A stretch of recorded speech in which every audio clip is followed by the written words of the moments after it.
Okay. Please go.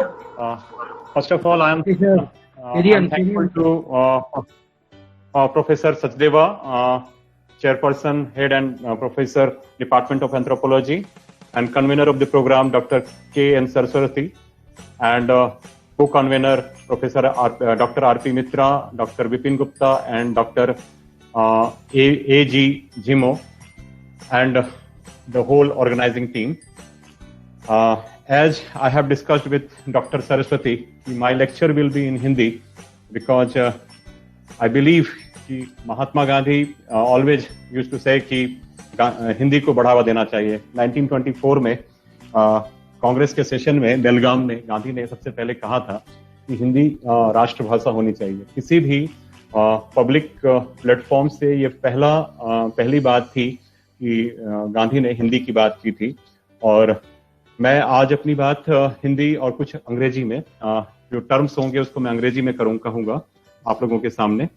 और ये मेरा सौभाग्य है आप सभी के सामने बात करने का। और मेरा जो टॉपिक है रिविजिटिंग आइडिया ऑफ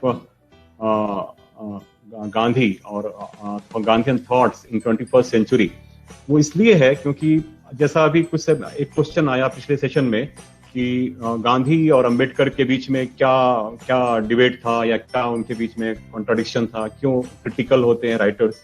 तो मैं सबसे पहले दो बातें कहना चाहता हूं भारत में गांधी के बारे में।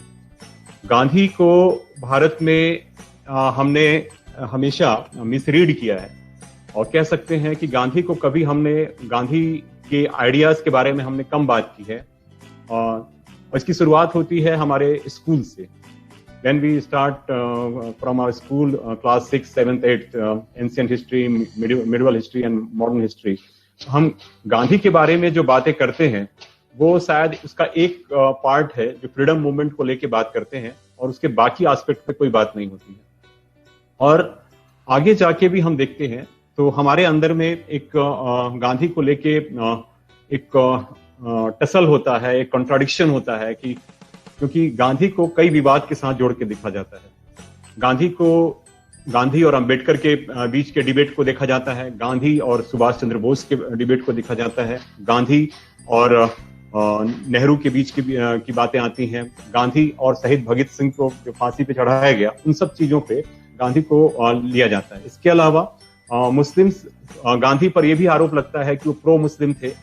गांधी कुछ दलित्स जो है वो उन पर आरोप लगाते हैं कि गांधी उनका फेवर नहीं कर रहे थे और Gandhi was against of their उनकी सिचुएशन के खिलाफ थे। और ऐसा बहुत सारी बातें आती हैं।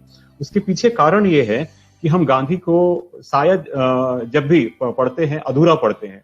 और शायद मैंने कई जगह देखा है कि गांधी, यदि आपको कुछ भी दुनिया में करना है और आपको बेस्ट सेलर होना है, अच्छा राइटर बनना है, तो आप गांधी के किसी एक व्यक्ति के साथ डिबेट को दिखा दीजिए, आप बेस्ट सेलर हो जाएंगे। ये एक फैशन सा हो गया है। गांधी पे किताब एडिट कर दीजिए, आप जो है गांधी, आप एक बड़े राइटर हो जाएंगे। ये जो चीज है। और गांधी के उन एस्पेक्ट्स को हम लेके विवाद करते हैं। गांधी का महिलाओं के साथ संबंध को लेकर हम विवाद करते हैं। एक प्रोफेसर हैं, उन्होंने किताब लिखी Gandhi and women in the life of Gandhi. इस पर उन्होंने किताब लिखी और बहुत विवादास्पद रही। और इस पे और आपको जान के आश्चर्य होगा इसका रेफरेंस कहां से लिया उन्होंने रेफरेंस लिया था गांधी के लेटर्स से, जो कि गांधी ने पब्लिक डोमेन में डाला। गांधी की लाइफ में दो चीजें थी। वो एक तो ट्रुथ और नॉन वायलेंस, जिसकी बात हम लोग लगातार चारों सेशन में बात हो रही है। इसके अलावा हम जो है दूसरी बात है उनकी ट्रांसपेरेंसी की बात है। गांधी ट्रांसपेरेंट थे, लाइफ में उनका कुछ भी हिडन नहीं था। गांधी के जीवन में कोई भी एजेंडा हिडन नहीं था। तो गांधी ने अपने जीवन के हर पहलू को खुले किताब की तरह सबके सामने रख दिया। शायद दुनिया का पहला ऐसा आदमी था जिसने गांधी ने अपने जीवन को एक खुली किताब की तरह रखा। तो आज जो मैं बात करना चाह रहा हूं कि गांधी के बारे में बहुत सारे विवाद हैं, मैं उन बातों पर बात नहीं करूंगा।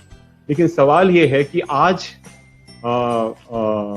क्या ऐसी आवश्यकता पड़ी कि हम गांधी के रिलेवेंस पे बात कर रहे हैं, और क्या कारण है कि हम सब जगह, मतलब 150th बर्थ एनिवर्सरी पे हम सेलिब्रेट करते हुए हर विश्वविद्यालय में, हर कॉलेज में, यूनिवर्सिटी में गांधी पे लेक्चर्स हो रहे हैं, और ये अच्छी बात है। और ये मुझे क्या लगता है कि यदि हम गांधी के विचारों को फिर से पब्लिक डोमेन में लाना है और अपने जीवन में लाना है, तो इस प्रकार के सेमिनार, कॉन्फ्रेंस होने चाहिए, जहां से एक फ्रूटफुल डिबेट हो और उससे अच्छी बातें निकल के आ सके। अब सवाल ये है कि चूंकि समय कम है, मैं सिर्फ 2 या 3 चीजों पे बात करूंगा कि हमको क्यों रिविजिट करना चाहिए गांधी को, गांधीयन थॉट पे। तो आज जैसे गवर्नमेंट ऑफ इंडिया ने एक प्रोग्राम लॉन्च किया है, आत्मनिर्भर भारत, सेल्फ रिलायंट इंडिया। अब आप इसको समझिए कि सेल्फ रिलायंट इंडिया का क्या मतलब है। उसमें 4 चीजों पे फोकस किया गया कि फार्मर्स पे, स्मॉल स्केल इंडस्ट्रीज पे, लेबर पे, कॉटेज इंडस्ट्रीज पे। ये, लेकिन इस आइडिया को यदि आप समझने का कोशिश करें तो इसको देख पाएंगे कि ये जो बात की गई है, क्या ये गांवों के लिए की गई है? तो मैं कहूंगा नहीं, और आप भी कहेंगे नहीं, ये गांवों के लिए नहीं। चाहे वो एमएसएमई सेक्टर हो, चाहे लेबरर की बात हो, चाहे फार्मर्स की बात हो, इसमें जो बातें हैं वो मुझे लगता है कि वो बहुत सतही हैं। इनको ग्राउंड लेवल रियलिटी कुछ और है।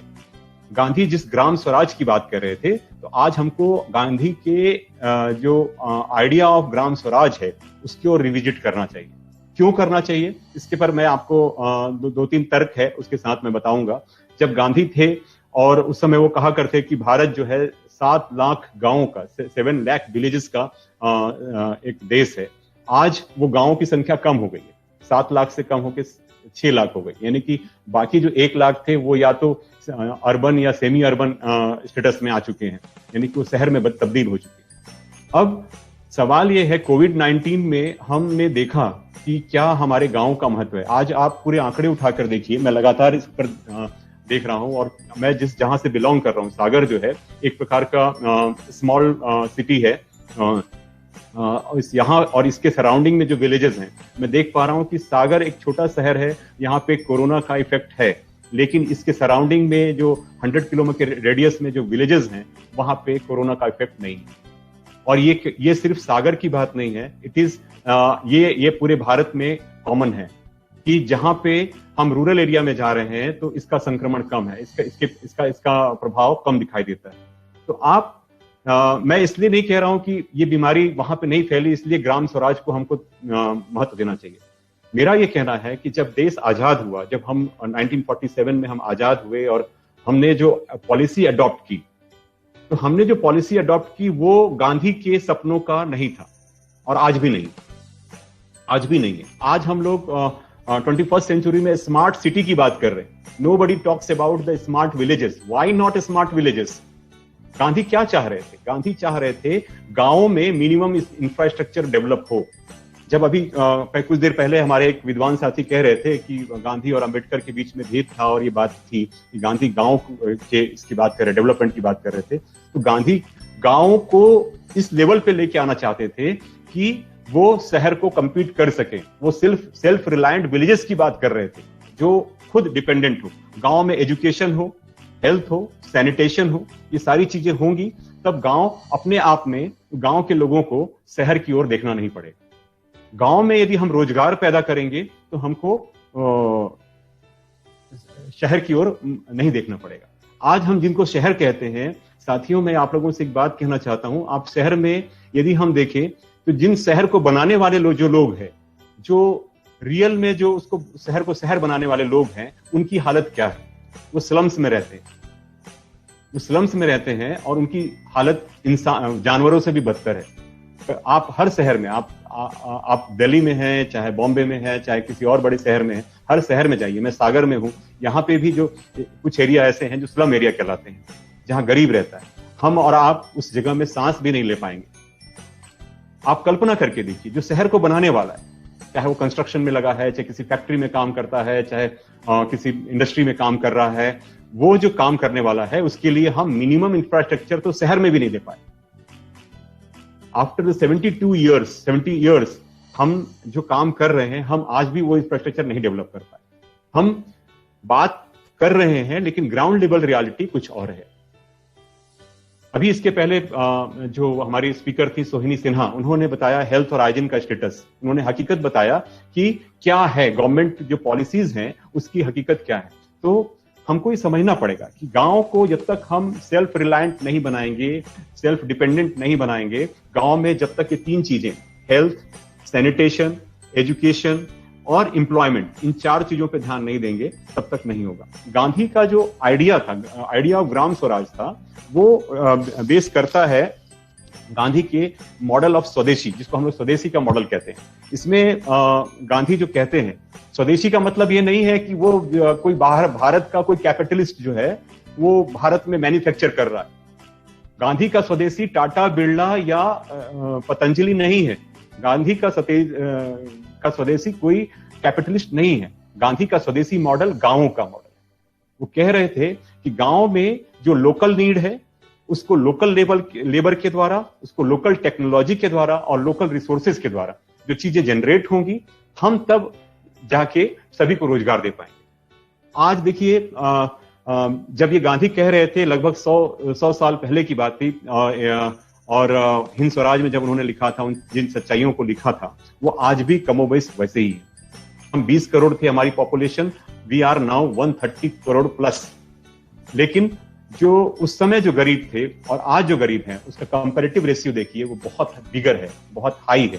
हमको ये समझना पड़ेगा कि कहां पे हमसे गलती हो गई और क्यों हमको गांधी को रिविजिट करना पड़ेगा। आज हम मैं इस आइडिया पे बात करता हूं, जब हम लोग बात करते हैं कि गरीबी हटाओ आंदोलन चला, गरीबी हटाओ नारा लगाया गया, आज आत्मनिर्भर भारत की बात हो रही है और इसमें तमाम बातें हो रही हैं, तो क्या कारण है इतना सब प्लान होने के बावजूद भी, 5 ईयर प्लान्स और सारी चीजों के होने के बावजूद भी हमारी गरीबी नहीं हटा सके। यदि हम गरीबी नहीं हटा सके तो गांधी पे बात करने की आवश्यकता मुझे लगता है कि हमको बार बार गांधी को रिविजिट करना पड़े, क्योंकि गांधी बार बार ये कह रहे थे कि जब तक अंतिम आदमी का उदय नहीं होगा, यानी सर्वोदय, सबका उदय नहीं होगा, जब अंतिम आदमी का उदय नहीं होगा, तब तक गांधी का सपना, ड्रीम फुलफिल नहीं होगा। और आज ये हकीकत है। आज गांवों की स्थिति बहुत खराब है। हम लाख बता दें कि हमने रोड्स बना दिए, हमने उनके मिनिमम इंफ्रास्ट्रक्चर बना दिए, हमने गवर्नमेंट स्कूल बना दिए, तमाम चीजें कर दी, लेकिन आज देखिए हेल्थ सेक्टर हमारा चरमरा गया। आप लोग दिल्ली जैसे शहर में बैठे हुए हैं, वहां पे हेल्थ सेक्टर की स्थिति कितनी खराब है। चाहे मुंबई की बात करें, चाहे किसी भी बड़े शहर की बात करें। एक पैंडेमिक मतलब मेरे जन्म लेने के बाद, मुझे अभी होश में मुझे याद है कि लास्ट 40 इयर्स में मुझे जो याद है कि ये पहला पैंडेमिक है जिसको हम देख पा रहे हैं। और एक पैंडेमिक ने पूरे सिस्टम को हिला के रख दिया, है और हकीकत खोल के रख दिया है कि हमारे हेल्थ सेक्टर की क्या स्थिति है। यानी कि हम लोगों ने मिनिमम जो जरूरत है उसको हम पूरा नहीं कर पाए। दूसरा, मैं जो दूसरी बात कहना चाहता हूं, गांधीयन इकोनॉमी की बात कह रहा हूं। गांधीयन इकोनॉमी जो कहता है, वो ये कहता है कि उसका जो मॉडल है, जिसको मैं बताना चाहता हूं, उसमें उस मॉडल में पहला जो मैंने कहा कि स्वदेशी मॉडल जो होगा, जो लोकल लीड पे बेस होगा, लोकल लेबर के द्वारा होगा, लोकल टेक्नोलॉजी और लोकल रिसोर्सेज पे होगा। इसके अलावा दूसरा है डिसेंट्रलाइजेशन। आज मैं यदि बात करूं पंचायती राज की, हम लोग बड़ा खुश होते हैं कि 91, 92 में 73 और 74 अमेंडमेंट के द्वारा जो है पंचायती राज लागू हो गया, और हम लोग अपना बहुत गर्व से कहते हैं कि पंचायती राज आ गया, चीजें बदल गई। आप जाके हकीकत देखिए, जो करप्शन लेवल सेंटर पे था, जो करप्शन लेवल स्टेट पे था, वो करप्शन अब नीचे आ गया। इसलिए और हम लोग जिस कैपिटलिज्म की तरफ जा रहे हैं, हम लोग जिस कैपिटलिज्म की तरफ बढ़ रहे हैं, मैं आप लोगों को एक चीज बताना चाहता हूं कि आज हम लोग बहुत हल्ला कर रहे हैं कि प्राइवेटाइजेशन का विरोध कर रहे हैं। हम लोग कभी बहुत खुश थे, 1995 की बात है कि जब हम गैट समझौता पे सिग्नेचर किया और हम लोगों ने उस समझौते पर हस्ताक्षर कर दिया। उसी दिन ये तय हो गया था कि आज से अगले आने वाले 25-30 सालों में धीरे धीरे हम प्राइवेटाइजेशन की तरफ बढ़ जाए। हमारे पास ऑप्शन नहीं है। गवर्नमेंट कोई भी हो, कोई भी रूलिंग पार्टी हो, वो उसकी मजबूरी है। जब वो अपोजिशन में होगा तो उस प्राइवेटाइजेशन का विरोध करेगा, लेकिन जैसे ही वो सत्ता में आएगा वो उसके अगेंस्ट बोलेगा। जैसे ही सत्ता में आएगा वो उस समझौते से बाध्यकारी हो जाएगा उसको लागू कर पाए। तो हमको ये जो चीजें हैं, हमने जो गैट का समझौता किया, उसके कुछ फायदे निकल के आए कि अब हर आदमी के पास कार है, मोबाइल है, उनके पास घर है, बहुत सारी सुविधाएं हैं। लेकिन उसका जो दूसरा ड्रॉबैक है, गरीबी बढ़ी है। बेरोजगारी बढ़ी है। हम जीडीपी में बात करते हैं, डिल्ली शेयर जो हुए, उन्होंने इस बात को बहुत इंटरेस्टिंगली बताया है कि जो जीडीपी है और जो ग्रॉस नेशनल इनकम है, इसको हम लोग बताते हैं तो ये सुपरफिशियल आंकड़ा है। ये गवर्नमेंट्स के लिए अच्छा है, पॉलिटिकल आंकड़ा है, जिसमें हम दिखा के बताते हैं कि हम इकोनॉमी हमारी ग्रो हो गई, हम 5th लार्जेस्ट इकोनॉमी है। लेकिन हकीकत क्या है? एक तरफ 45,000 करोड़ रुपीस का एक आदमी और वहीं पे 1,000 आदमी जिसकी जो औसत आय 5,000 से ज्यादा नहीं है। दोनों का आप उसका एवरेज निकालिए, आप कितना होता है? ऑब्वियस है जो डेटाबेस होगा वो गलत होगा। हर आदमी का जो डेटा है वो फिर वो 450 करोड़ पर एवरेज हो गया। तो हमको ये समझना होगा कि ये जो आंकड़े भी दिए जा रहे हैं, ये हम मतलब आम आदमी से इसका कोई सरोकार नहीं। हमारी जीडीपी 8% से गिर के कहां आ गई है, और ये हम बताएं, या हमारा जो बताया कि 47 में हमारा पर पर्सन इनकम इतना था, या पर फैमिली हमारी इतनी इनकम थी, और आज हम बहुत ग्रोथ कर गए हैं। ये एन एवरेज है, और जब हम एवरेज निकालते हैं तो वहां पे बिलियनियर भी होता है और एक जो होता है लेमैन भी होता है। उन दोनों का एवरेज निकालेंगे तो ऑब्वियस है जो नीचे स्तर का आदमी है उसका एवरेज बढ़ जाएगा। और ये आंकड़ा अपने आप में परेशान करता है। यदि आप इसको बहुत ग्राउंड लेवल रियलिटी देखेंगे तो आपको समझ में आएगा कि ये जो इकोनॉमिक्स की जो मॉडर्न थ्योरी है कितना परेशान करने वाली। इसके अलावा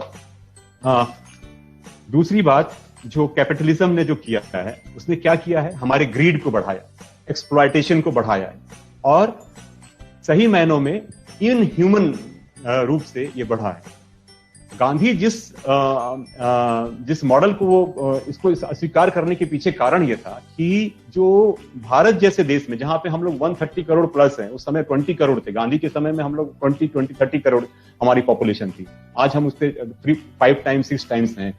तो गांधी बार बार ये कह रहे थे कि जो वेस्ट में टेक्नोलॉजी है वहां पे लेबर इशू नहीं है, हमारे यहाँ पास एनफ रिसोर्सेज हैं, ह्यूमन रिसोर्स है। तो हमको ऐसी टेक्नोलॉजी नहीं चाहिए जो हमारे लेबर को रिप्लेस करे। हमको ऐसी टेक्नोलॉजी चाहिए जो हमारे काम को सरल जरूर बना दे, लेकिन लेबर को रिप्लेस करके उस कॉस्ट पे यदि हम डेवलपमेंट कर रहे हैं तो हम अपने साथ अन्याय कर रहे हैं। और यही हुआ है।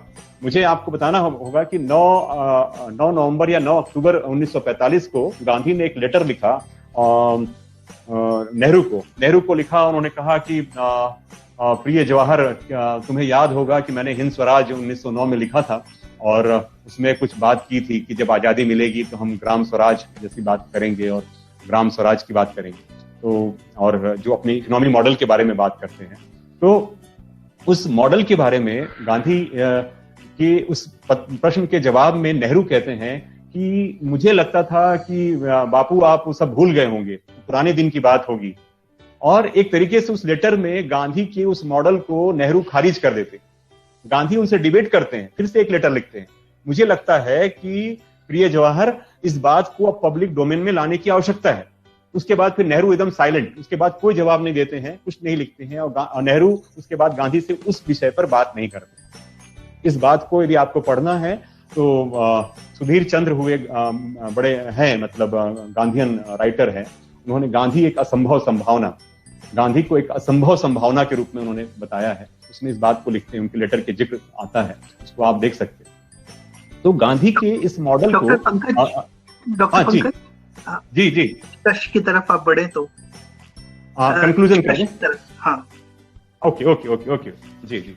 अब मैं इसमें जो गांधी का इस मॉडल के अलावा मैं जो बात कहना चाह रहा था कि जो कैपिटलिज्म है उसमें देखिए एक आइडिया आता है मार्क्स का। मार्क्स भी मतलब दोनों जो क्लास स्ट्रगल के बारे में बात कर रहे थे, और लेकिन उनके साथ एक समस्या थी कि वो उस कैपिटलिस्ट इकोनॉमी को स्वीकार कर रहे थे, लेकिन गांधी सिरे से खारिज करते हैं। वो कह रहे थे कि दोनों में जो साधन है और साध्य है दोनों में एकीकृत होने चाहिए। दूसरा, और उनकी बात और थी कि जो एंथनी जे परेल ने अपने इसमें कहा है Gandhi's philosophy and quest for harmony, उसमें एक बात कहते हैं, मैं इस बात को इसलिए बताना चाहता हूं कि वो बड़े राइटर हैं गांधी के ऊपर लिखने वाले एंथनी जे परेल। वो कहते हैं कि पहला खतरा है तकनीकी उन्नत राष्ट्रों द्वारा कम तकनीकी उन्नत राष्ट्रों का आर्थिक शोषण, जो हमसे टेक्नोलॉजी में बहुत ज्यादा डेवलप हैं, उनका हम जो लेस टेक्नोलॉजी वाले हैं उनका शोषण, ये कैपिटलिज्म का एक, और इस मॉडल को, गांधी के इस मॉडल को बताते हुए बताते हैं कि गांधी किस बात को उठाते हैं। गांधी पहला उठाते हैं न्याय का प्रश्न। ये एक प्रकार से जस्टिस, एक प्रकार से न्याय का प्रश्न है जो कि कर रहे हैं। दूसरा है कि हम इस सो कॉल्ड डेवलपमेंट के कारण हमने चारों तरफ के इकोलॉजी को, हमारे अपने इन्वायरमेंट को हमने प्रदूषित किया। अब देखिए उसका भी दुष्प्रभाव ये है कि जो वेस्ट की कंट्रीज हैं आज हम पर प्रेशर बना रही हैं कि आप अपना कार्बन इमिशन कम कीजिए, आप अपने यहाँ पे, आपके यहाँ ग्लोबल वार्मिंग के खतरे के कारण आप इसको चीजें कीजिए। जबकि आप देखिए कि ग्लोबल वार्मिंग का जो बड़ा परसेंटेज है वो करने वाले वेस्ट की कंट्रीज, चाहे वो यूरोपियन कंट्रीज हो, चाहे अमेरिका हो, लेकिन उसका प्रेशर हम पर आ रहा है, हम पर उसको किया जा रहा है क्योंकि हमने गैट का समझौता किया हुआ। दूसरा, इसमें एक बात और कहना चाह रहा था, जो गांधी जो कहते हैं, गांधी का पूरा जो कोर इशू है इकोनॉमी का, वो है मानव और मानव श्रम की प्रतिष्ठा, the dignity of labour and human. ये इसको वो सेंटर में रखते हैं। तीसरा जो पॉइंट मैं चाह रहा था रिविजिट करना है, एजुकेशन की बात कर रहा था। एजुकेशन के बारे में यदि मैं बात करूं तो आज पूरा जो सिस्टम है, हमने जो अडॉप्ट किया हुआ है, जिस समझौते पे हमने साइन किया, उसका दुष्परिणाम ये है कि हम धीरे धीरे, हम यूनिवर्सिटीज में हैं, हम सभी को प्रेशर, हमको कहा जाता है कि मूक्स के लिए ई कंटेंट तैयार करें, ई कोर्स तैयार करें। क्यों? क्योंकि आने वाली पीढ़ी जो है ऑनलाइन ही सब कुछ पढ़ाई करेगी। यानी कि हम यहां से भी, एजुकेशन सिस्टम से भी हम टीचर को रिप्लेस करने जा रहे हैं। और आने वाले 20 सालों में मेरे ख्याल से, ये मैं, it is too early to say anything, but फिर भी मैं हमेशा इस बात को लगता है कि मैं मानता हूं कि अगले 20 सालों में विश्वविद्यालय हमारे प्राइवेट हाथों में होंगे और हमारा पूरा मैनेजमेंट उनके हाथ में। आज सब कल्पना करिए कि आज मल्टीनेशनल जो है हमारे यहाँ स्कूल एजुकेशन में, बायजूस हो, चाहे वेदांतूस हो, चाहे ये सारे मुक्स के कोर्स हो, हम इसको लॉन्च कर रहे हैं। तो गांधी इसलिए रेलेवेंट है क्योंकि हमको ये लगता है कि भारत जैसे देश में, जहां पे पॉपुलेशन बहुत ज्यादा है, तो वहां पे हमको उस मॉडल को, चाहे कैपिटलिस्ट मॉडल को हो, चाहे लार्ज स्केल इंडस्ट्रीज को हो और हायर टेक्नोलॉजी हो, उसको हमको छोड़ना हो। यदि हम इसी रास्ते पे चलेंगे तो लगता है हमारे लिए खतरा है। दूसरा एक बात और मैं इसमें कंक्लूड कर दूं, अभी एक बात और आपको बताना, कोरोना टाइम में बेंगलोर के एक रेस्टोरेंट में आया कि रोबोट्स जो है वो आपको आपके ऑर्डर को लेंगे, मेन्यू देंगे और ऑर्डर लेंगे और परचेंगे। सोचिए भारत जैसे देश में, जहां पे उस रेस्टोरेंट के बाहर में काम के बेरोजगार लोग खड़े हैं, उनको बाहर निकाल के हम रोबोट्स को लेके आए। हम किस डेवलपमेंट की ओर जा रहे हैं, हम किस तरफ जा रहे हैं, ये बहुत सोचने का प्रश्न है। एक दो बातें ये करते हुए मैं इसको अपना कंक्लूड कर दे रहा हूं। और इसमें जो गांधी जी एक बड़ी बात कहते हैं कि रविन्द्रनाथ टैगोर के साथ जो लेटर लिखते हैं, उसमें वो कहते हैं कि चूंकि उनका डिबेट था रविन्द्रनाथ टैगोर के साथ, बहुत सारी बातें होती थी, तो लेटर में वो लिखते हैं, तो गांधी जी को की स्वदेशी अवधारणा को उन्होंने क्रिटिसाइज किया था कुछ सर्टेन एक्सटेंट, रविन्द्रनाथ टैगोर ने। उन्होंने कहा था, तो उनको लगता था कि गांधी का ये जो मॉडल है वो संकीर्ण है, नैरो है। तो गांधी कहते थे, मेरी भौतिक जरूरतों, मेरी फिजिकल नीड्स के लिए मेरा गांव मेरी दुनिया है। यानी कि मेरी फिजिकल नीड्स के लिए मेरा जो विलेज है, that is my world, my village is my world, but for my आध्यात्मिक, माई फिलोसफिकल नीड के लिए मेरी समूची दुनिया मेरा गांव है। ये गांधी की फिलॉसफी थी। तो गांधी का ग्लोबलाइजेशन दूसरा था कि अपनी जो फिजिकल जो आवश्यकता है उसको हमको बाहर से लाने की जरूरत नहीं है, वो हम खुद उसमें सेल्फ सफिशिएंट बने, हम किसी पे आश्रित ना हो। ये बड़ी बात थी। और चूंकि आधे घंटे का समय था, मुझे लगता है 2-3 मिनट और है। हाँ, हेलो, हाँ डॉक्टर विपिन जी, हाँ hello.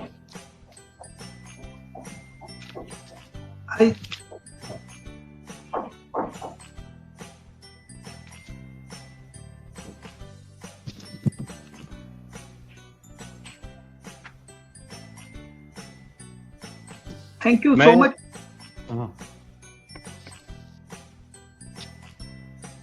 Thank you so much, Dr. Singh. It was a wonderful deliberation, and I think आपने जो बोला कि it is very important now we once again revisit Gandhi's idea. You are absolutely correct, and Gandhi remained relevant and as contemporary as he was in his time when he proposed his idea of social transformation and human transformation. Thank you so much, Dr. Pankaj. We will take up the questions for Dr. Pankaj after the end of this session. Now I would see Dr. Pankaj. Hello. Hello, sir. Hello. Yeah, Ramesh. Myself, Dr. Ramesh Chandra Subakar. I am from Odisha, sir, Western Odisha. In a college, Soila College, Bargarh district. I have one question, sir. I have one doubt. First of all, I extend my sincere thanks to Pankaj sir for his beautiful explanation on different aspects of Gandhian thought and its relevance in present society. Thanks to Pankaj sir. But sir, I have one question. Though we know that every principle is relevance, no doubt, in every sphere of human life, sir, but different commissions, they recommended in different aspects for primary education to build students. Everybody we know that today's child is tomorrow's citizen, sir. But how we can build our children to build a good nation, and we can apply all these principles in starting from the primary education to higher education, that every child, they must be aware about the Gandhian thought. But I found that, sir, in curriculum, we have not given such an importance to include some topic particularly in curriculum. Can you answer, sir? Yes.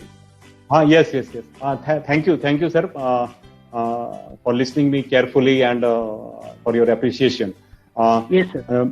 I will give you an answer in Hindi in a comfortable way. Yes.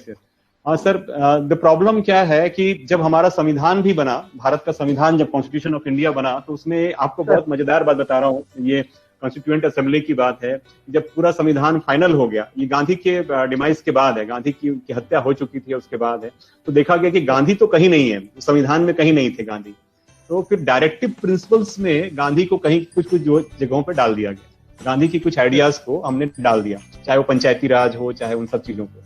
अब दूसरी समस्या ये है कि हम लोग बच्चों को जो अपने कॉन्वेंट स्कूलों में और जो इवन गवर्नमेंट स्कूलों में भी सब जगह पढ़ाते हैं, मोरल साइंस एक चालू किया है हम लोगों ने पढ़ाना। मोरल साइंस पढ़ाने से नहीं होगा, इस कल्चर को डेवलप करना होगा हमारे अपने घरों से। और जब हम गांधी को लेके जो परसेप्शन है, खास करके गांधी को लेके जो पूरा जो कॉमन मैन में जो परसेप्शन है, उसको बदलने की आवश्यकता है। उसके कारण ये है क्योंकि हम लोग, मैंने पहले शुरू में कहा कि गांधी को हम लोग पढ़ते कम है, हम अपने आइडियाज ज्यादा देते हैं। और आजकल तो बहुत आसान है, गांधी को एक पूरा स्कूल है गांधी को खत्म करने पे लगा हुआ है, और उस पर मैं डिबेट नहीं जाऊंगा। लेकिन गांधी खत्म करने वाली चीज नहीं है। 70 साल पहले गांधी को मारा गया था, आज उसकी तस्वीर को मारा जा रहा है। गांधी से हम लोग डरे हुए हैं, बेशक उस समय भी कुछ लोग डरे हुए थे, आज भी डरे हुए हैं। सवाल ये है, गांधी का रास्ता बहुत सिंपल था, लेकिन ये है कि गांधी के रास्ते को अडॉप्ट करना कठिन है। क्या है कि लाइफ में सिंप्लिसिटी को के साथ जीना बहुत डिफिकल्ट है, क्योंकि जो लाइफ गांधी ने जिया, गांधी कोई भी चीज लाइफ में कोई मैसेज दिया, उन्होंने दिया है, तो वो पहले अपने ऊपर अप्लाई किया है। जो अप्लाई किया वही उन्होंने दूसरे पे कहा, और उनकी जो पूरी स्टोरी है, my experiment with the truth, तो उस एक्सपेरिमेंट्स उन्होंने अपने ऊपर किया। और एक्सपेरिमेंट्स हमेशा जरूरी नहीं है कि हमेशा सक्सेसफुल हो, एक्सपेरिमेंट्स फेल भी हो जाते हैं। गांधी की बहुत सी ऐसी बातें हैं जिसको हमको स्वीकार करने की जरूरत नहीं है, गांधी की सारी बातें स्वीकार करने की जरूरत नहीं है, लेकिन गांधी की कुछ बातें ऐसी हैं जिसका कोई तोड़ नहीं है, चाहे वो नॉन वायलेंस की बात हो। ये बात सही है, प्रोफेसर आर पी मित्रा भी बता रहे थे कि नॉन वायलेंस की बात पहली बार महावीर स्वामी और गौतम बुद्ध ने की, लेकिन गौतम बुद्ध और वो एक रिलीजन के रूप में लेके आए, गांधी ने इसको मास में लेवल पे लेके आए। और आज देखिए, ये वर्ल्ड लेवल पे गांधी रिकॉग्नाइज होते हैं। गांधी भारत में रिलेवेंस नहीं होंगे, लेकिन वर्ल्ड लेवल पे आप जाके देखिए, गांधी मोस्ट रिलेवेंट है। इस चीज को हमको समझने की आवश्यकता है। तो सवाल ये है कि हम गांधी को अपने यहाँ पे पढ़ाते कैसे, बताते कैसे, अपने घरों में हम गांधी पर चर्चा कैसे करते हैं। यदि हम गांधी को सिर्फ फ्रीडम मूवमेंट तक रिस्ट्रिक्ट करते हैं, तब समस्या है।